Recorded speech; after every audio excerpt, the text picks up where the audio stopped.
Shalom, Godly Family yang dikasihi Tuhan. Pagi hari ini kita akan bersama menikmati teh hangat, teduhkan hati, hadirkan semangat. Firman Tuhan akan kita baca dari Markus 6, ayat 41 sampai 44. Dan setelah ia mengambil 5 roti dan 2 ikan itu, ia menengadah ke langit dan mengucap berkat. Lalu memecah-mecahkan roti itu dan memberikannya kepada murid-muridnya, supaya dibagi-bagikan kepada orang-orang itu. Begitu juga kedua ikan itu, dibagi-bagikannya kepada semua mereka. Dan mereka semuanya makan sampai kenyang. Kemudian orang mengumpulkan potongan-potongan roti 12 bakul penuh, selain daripada sisa-sisa ikan. Yang ikut makan roti itu ada 5.000 orang laki-laki. Sedemikian jauh pembacaan firman Tuhan. Diberkati setiap kita yang mengamini, mengimani, dan menghidupinya. Godly Family yang dikasihi Tuhan, cerita Tuhan Yesus membagikan 5 roti dan 2 ikan merupakan kisah yang tidak asing buat kita.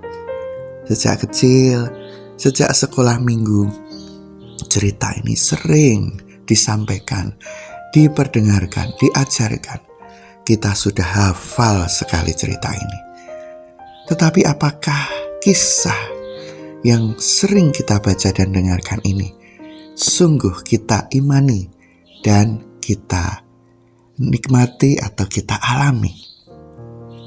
Berapa sering di antara kita yang memiliki pergumulan-pergumulan hidup, namun kita tidak mengandalkan Tuhan, atau pertama mencari Tuhan ketika pergumulan itu terjadi? Padahal apa yang kita baca ini, yang sudah tentu harus kita imani, dapat kita alami di dalam hidup kita. Ketika pergumulan hidup terjadi dan tidak dipungkiri mungkin terjadi kekurangan-kekurangan dalam hidup kita. Kesulitan perekonomian menjadi salah satu pergumulan yang paling sering dialami oleh banyak orang. Siapa yang kita cari? Tidak jarang kita mengandalkan bukan Tuhan. Ada orang-orang tertentu mengandalkan dirinya sendiri, lupa akan Tuhan.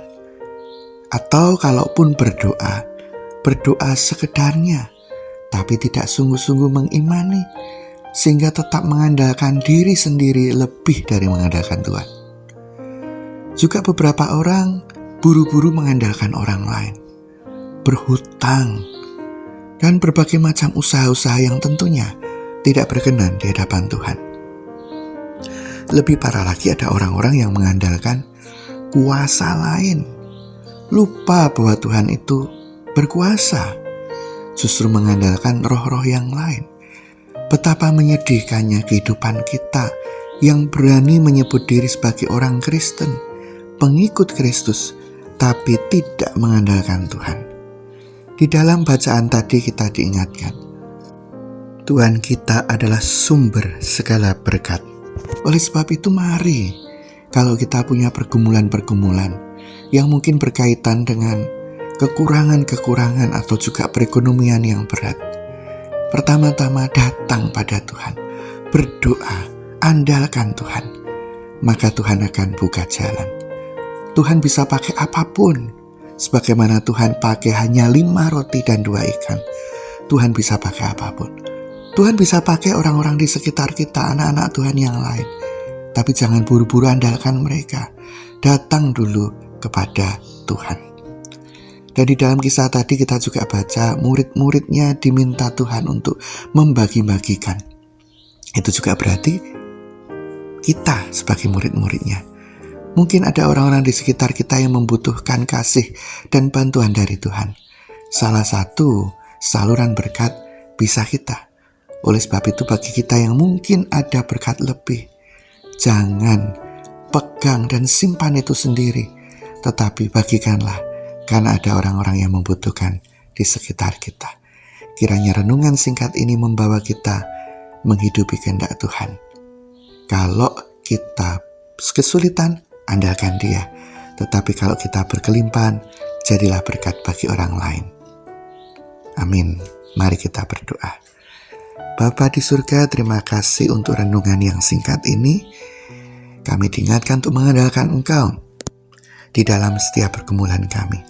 Oleh sebab itu, jika kami sedang dalam pergumulan atau nantinya menghadapi pergumulan, biarlah kami pertama-tama datang padamu.